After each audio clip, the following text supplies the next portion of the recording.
직업상담사 2급 실기 이 영상만 보면 100% 합격할 수 있다. 16강 시작하도록 하겠습니다. 76번 고트 브레드슨의 직업호부 발달 이론에서 제시한 제한과 절충의 원리에서 제한과 절충의 의미에 대해 각각 설명하시오. 키워드 나갑니다. 고트 브레드슨 제한과 절충. 고트 브레드슨 제한과 절충. 제한이라는 느낌 딱 뭐가 들죠? 제한 막아버리는 거죠. 딱히 못 가게 막는 거. 절충은 뭡니까? 타협하는 거. 예. 제한 자신의 영역을 좁혀가는 과정이다. 왜? 개인이 사회적 건강이나 수용 가능한 대안에 대해서 이 직업 포부 뭡니까? 내 꿈이 이거 있습니다. 제 꿈은 화성에 가는 겁니다. 가능합니까? 이 사회적 공간에서 수용 가능한 대안들이 있습니까? 아니죠. 그러니까 이 제한, 사회적 공간이나 수용 가능한 속에서 자신의 영역을 좁혀가는 과정이다. 어려우면 자신의 영역을 좁혀가는 과정이다. 이만큼만 쓰셔도 됩니다. 절충 뭡니까? 최선책을 선택하기가 어려워요. 이거 하고 싶은데요. 불가능합니다. 저 서울대 가고 싶습니다. 불가능해요. 저는 의사가 되고 싶습니다. 불가능합니다. 그러면 절충해야겠죠. 저는 학교 선생님이 되고 싶습니다. 근데 교대에 갈 실력이 안 돼요. 그럼 왜 왜 선생님 되고 싶어? 아이들을 가르치고 싶습니다. 그러면 굳이 학교 선생님 아니더라도 학원 선생님도 있고 또 다른 여러 가르친 선생님이 될 수가 있으니까 그렇게 한번 현실 속에서 절충해보자. 현실에 순응시키는 과정이다. 제한과 절충 적을 수 있겠죠? 바로 외우겠습니다. 77번 고트 브레드슨의 직업 포부 발달 이론 발달 단계를 연령과 함께 설명하시오. 아까 고트 브레드슨 아까는 뭐였습니까? 제한과 절충의 의미. 이번에는 직업 포부 발달 이론에서 발달 단계. 제가 얘기했죠? 발달 단계. 모든 학자들이 주장하는 그 발달 단계들이 있습니다. 프로이드 같은 경우는 뭐 학문기, 무슨 기 막 이런 게 있고 또 학자들은 뭐 이렇게 다 나눈 발달 단계가 있는데 고트 프레스는 직업 포부와 관련돼서 발달 이론을 만들었습니다. 연령을 외워야겠죠. 연령. 연령을 이렇게 외우십시오. 3, 6, 9, 12가 아니라 14. 3, 6, 9, 14. 그리고 키워드 힘성 사내. 사내는 힘이 센 사내. 힘이 아주 썩난 사내. 힘이 썩난 사내. 힘이 썩날 정도로 센 사내. 힘성 사내. 고트 프레드슨. 그 사람 아주 그 고트 프레드슨 사내입니다. 완전 사나이죠, 사나이. 어떤 사나이? 힘성 사내. 힘. 힘의 크기를 지향하고 있죠. 이 3세에서 5세. 이렇게 외두세요.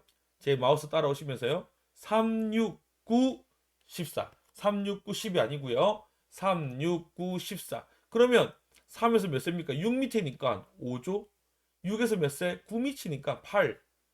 9에서 14니까 13 밑이니까 13. 이렇게 손으로 한번 써보시면서 말로 하면서 외우시면 됩니다. 3, 6, 9, 14. 그러니까 3에서 5, 6에서 9, 16에서 8, 9에서 13, 14 이상. 3에서 5세는 힘성 산해, 힘의 크기 지향성. 이 지향성이라는 단어를 외워두십시오. 지향한다. 뭘 지향한다고? 이 3에서 5세 애기들은 뭘 지향한다고요? 힘의 크기를 지향한다. 외형적 관심 단계로 외적인 것에 대한 관심 단계로 어른이 된다는 것을 의미하를 알게 되는 거죠. 성역할 지향성 6에서 8세 자아 개념이 성의 발달에 의해서 영향을 받게 되죠. 그래서 이 시기에 아이들은 남자애들은 뭡니까? 경찰 되고 싶습니다. 로버트를 조종하고 싶습니다. 여자애들은 뭐죠? 공주가 되고 싶어요. 저는 예쁜 옷을 만든 사람이 되고 싶어요. 성의 발달에 의해서 자아 개념이 발달하면서 직업 포부를 가지게 되는 거죠. 9에서 13세는 사회 계층에 대한 개념이 생기는 거죠. 사회 계층 뭡니까? 이제 이 아이들이 부자, 돈 많은 사람, 혹은 어떤 사회적 지위를 이제 알게 되는 거죠. 그렇기 때문에 정치가가 되겠다, 대통령이 되겠다, 이런 거 이제 요즘 같은 애들은 유튜브 돈에 대한 개념이 생기니까 유튜브가 되겠다, 연예인이 되겠다, 아이돌이 되겠다 이렇게 사회 계층에 대한 개념이 생기면서 잘 인식하죠. 네 번째, 그런데 이제 좀 더 나이가 들면 중학생쯤 되면 내적으로 고유한 자아, 내가 잘하는 게 뭐고 내가 좋아하는 게 무엇인가를 깨닫게 되는 시기가 옵니다. 그리고 타인에 대한 개념이 생기는 거죠. 다시 한번 같이 배워보겠습니다. 고트 프레드슨 직업호흡 발달 이론. 힘성 사내. 힘 어떤 지향성이죠? 무슨 지향성?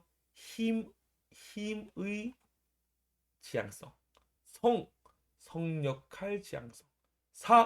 사회적 가치 지향성. 내적 고유한 자아 지향성. 3, 6, 9, 14. 좋습니다. 외우시고요. 78번. 진로 결정 척도 외에 진로 개발을 평가하는 데 사용될 수 있는 검사 혹은 척도를 세 가지 쓰십시오. 척도 세 가지 쓰기입니다. 예, 진로 개발 평가 검사 혹은 척도 세 가지 외에 발성신, 발성의 신, 노래의 신 있죠. 노래의 신. 이 사람은 발성의 신입니다. 진로 개발 평가 검사 척도 세 가지를 하는 사람은 발성의 신입니다. 진로, 발달 검사. 진로 무슨 검사겠죠? 진로 무슨 검사. 발달 검사. 성숙도 검사. 신념 검사. 다시 한번. 진로 결정 척도 외에 검사 혹은 척도 세 가지 뭐가 있습니까? 발성의 신, 발성신, 진로 땡땡 검사. 그렇죠. 진로 발달 검사. 발성신, 발성의 신, 진로 성숙도 검사. 진로 신념 검사. CDI, CMI, CBI 외워두십시오.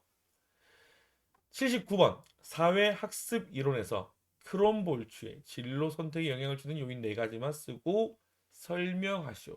크롬볼추 우리 필기할 때 진짜 많이 배웠습니다. 크롬볼추라는 사람이 만든 학과의 이름이 있습니다. 무슨 학과? 뭐 영문학과, 중문학과, 체육학과. 크롬볼추가 학과장으로 있는 학과의 이름은요. 유환학과. 진로 선택에 영향을 주는 요인 4가지 유한학과가 있습니다. 유전적 요인과 특별한 능력. 환경 조건과 사건. 학습 경험. 과제 접근 기술. 크롬볼츠가 봤더니 이 사회 속에서 진로 선택을 할 때 영향을 주는 4가지가 있는 거예요. 유는 뭡니까? 유전적으로 타고난 사람 능력이 개인의 진로 선택에 영향을 준다는 말이에요. 유전적 요인, 특별한 능력. 뭡니까? 환경이, 사건이 진로 선택에 영향을 준다는 거죠. 뭡니까? 학습 경험을 통해서 경험을 통해서 개인이 강화되어서 진로 선택에 영향을 준다는 거죠. 과제 접근 기술, 문제 해결, 직업 습관 이런 걸 다루면서 진로 선택에 영향을 준다는 말입니다. 어렵지 않죠? 이거는 왼쪽에 있는 4개만 외우실 수 있으면 오른쪽은 이해하신 대로 길게 쓰면 됩니다. 다시 한번 해볼까요? 크롬볼츠가 있는 학과의 이름 뭐라고요? 크롬볼츠가 있는 학과 이름 유환학과. 유전적 요인, 특별한 능력. 환경적 요인이겠죠. 학습적 능력. 과제 해결, 문제 해결, 과제 접근 기술이다. 외워두시면 되겠습니다. 80번. 반두라의 사회적 인지 이론의 3가지 영역 모델을 쓰십시오. 반두라 자기효능감, 반두라 자기효능감. 그런데 반두라의 사회적 인지 이론 3가지 영역 모델. 흥선수, 선수인데요. 손흥민, 흥선수입니다. 흥미, 선택, 수행. 3가지 영역 모델을 설명하는 거예요. 그런데 뒤에 뭘 쓰냐면 무슨 모형을 씁니다. 모형, 흥선수, 흥미 모형, 선택 모형, 수행 모형. 다시 한번 흥선수, 반두라 사회적 인지이론 3가지 영역 모델 흥선수, 흥미, 수. 좋습니다. 흥미, 선택, 수행. 수용 적으면 안 돼요. 수용 아니고 수행입니다. 흥미 모형은 뭡니까? 자기 효능감과 성과 기대는 난 잘할 수 있어.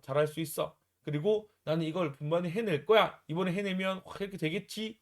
이 목표를 예언하면서 흥미를 발달시키는 겁니다. 유튜브 1000명, 100명 구독자 할 수 있어 하면서 점점 더 흥미가 발달되는 거죠. 선택 모형, 환경적 요인과 학습 경험은 자기 효능감과 결과 기대에 영향을 주어 흥미를 발달시키고 목표를 선택하게 한다. 선택하게 한다. 무엇이 환경, 학습이 우리를 발달시켜서 흥미를 발달시켜서 목표를 선택하게 한다. 수행 모형. 개인이 목표를 추구할 때 어느 정도 수행할지. 아, 내가 이번에 직업상담사 실기 시험을 치는데 목표는 60점입니까? 70점입니까? 100점입니까? 전국 1등입니까? 거기서 어느 정도 수행 수준을 정하는 단계. 이것이 반두라의 흥선수, 사회적 인지로 세 가지 영역 모델입니다.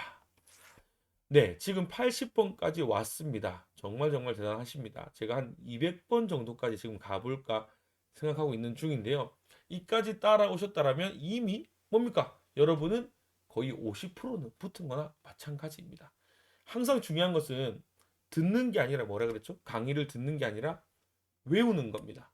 외우는데 어떻게 외우냐면 절대적 시간이 필요합니다. 그런데 그냥 쭉 다 외우려면 절대 안 됩니다. 제가 계속 얘기하지만 이 휴대폰, 오늘 휴대폰 들고 왔습니다. 알람을 맞추고요. 좀 보여드릴게요. 이 시계 알람이 들어가서 항상 타이머를 잡아요. 타이머를 잡고 좀 잘 외우신 분들은 3분, 좀 못 외우신 분은 4분을 잡고요. 항상 외우기 시작할 때 이렇게 딱 시간을 맞추고 시작하는 거예요. 이걸 그냥 놔두는 게 아니고 내 눈앞에 놔둡니다. 딱 눈앞에 놔두면서 외우는 거예요. 시간이 가는 걸 보면 외우면서 아 빨리 4분 안에 외워야 되는데 빨리 외워야 되는데 이렇게 하면서 빨리 외우시고 손으로 써보고 말로 하고 손으로 써보고 하는 거예요. 시간이 다 됐는데 못 외웠다. 넘어가십시오. 뭐 한 30초 정도는 더 줄 수 있지만 넘어가십시오.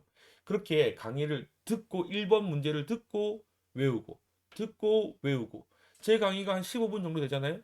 그러니까 30분이면 듣고 외우고 충분히 할 수가 있습니다. 여기서 끝나는 게 아니죠. 또 차에서 한번 듣고 제일 좋은 건 선생님들 목소리로 이 강의를 들으시는 여러분들이 직접 여러분의 목소리로 듣는 게 제일 좋습니다. 문제를 읽고 녹음을 하는 거예요. 반두라, 사회적 이런 식으로 녹음하는 거예요. 반두라, 사회적 인지 이론 세 가지 영역 모델, 흥선수, 흥미 모형, 선택 모형, 수행 모형. 중간에 외우는 시간을 주면 더 좋겠죠? 반두라, 사회적 인지 이론 세 가지 영역 모델. 왜 제가 침묵하고 있습니까? 스스로 흥선수를 생각하게끔 해주는 거죠. 흥선수. 또 기다려줍니다. 왜? 흥미, 선택, 수행을 떠올릴 시간을 주는 거예요. 왜? 운전하면서 버스 타면서 계속 정지를 누를 수는 없잖아요. 그러니까 그 중간에 한 5초, 10초 시간을 주고 스스로의 목소리로 녹음해 보십시오. 제가 혹시나 여러분들이 그걸 못할까봐 이따가 이제 제가 그것도 녹음해서 올리긴 할 건데 혹시나 스스로 하실 수 있는 분들은 그렇게 하시면 제일 좋습니다. 아시겠죠? 이런 식으로 제가 한번 보여드리겠습니다. 반두라 사회적 인지 이론 세 가지 영역 모델. 흥선수,